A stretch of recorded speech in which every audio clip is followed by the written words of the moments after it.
സംസ്ഥാനത്ത് മനുഷ്യ വന്യജീവി സംഘർഷം ലഘൂകരിക്കുന്നതിനായി കൂടുതൽ AI സ്മാർട്ട് ഫെൻസുകൾ സ്ഥാപിക്കുന്നതിന്റെ ഭാഗമായി കൊച്ചിൻ ഷിപ്പ്യാർഡിന്റെ CSR ഫണ്ട് ഉപയോഗിച്ച് AI സ്മാർട്ട് ഫെൻസിംഗ് നടത്തുന്നതിന് വനമന്ത്രി AK ശശീന്ദ്രന്റെ സാന്നിധ്യത്തിൽ കരാർ ഒപ്പുവെച്ചു.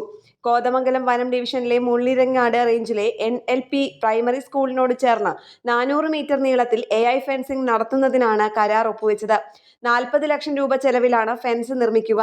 കോതമംഗലം തൊടുപുഴ വനവികസന ഏജൻസിക്കാണ് നിർമ്മാണ ചുമതല നൽകുന്നത്. 6 മാസത്തിനുള്ളിൽ ഫെൻസിംഗ് പൂർത്തിയാക്കണമെന്നാണ് കരാർ വ്യവസ്ഥ.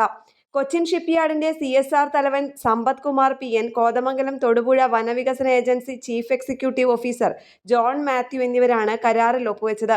വയനാട്ടിലെ ചേലക്കൊല്ലി വനമേഖലയിൽ എലിഫെൻസിംഗ് എന്ന പേരിൽ സ്ഥാപിച്ച AI സ്മാർട്ട് ഫെൻസ് വിജയകരമായി 1 വർഷം പൂർത്തീകരിച്ചതായും ഇതുപോലുള്ള കൂടുതൽ AI സ്മാർട്ട് ഫെൻസുകൾ സംസ്ഥാനത്ത് സ്ഥാപിക്കുമെന്നും മന്ത്രി AK ശശീന്ദ്രൻ പറഞ്ഞു. ന്യൂസ് ഡെസ്ക് കേരള പ്രണാമം.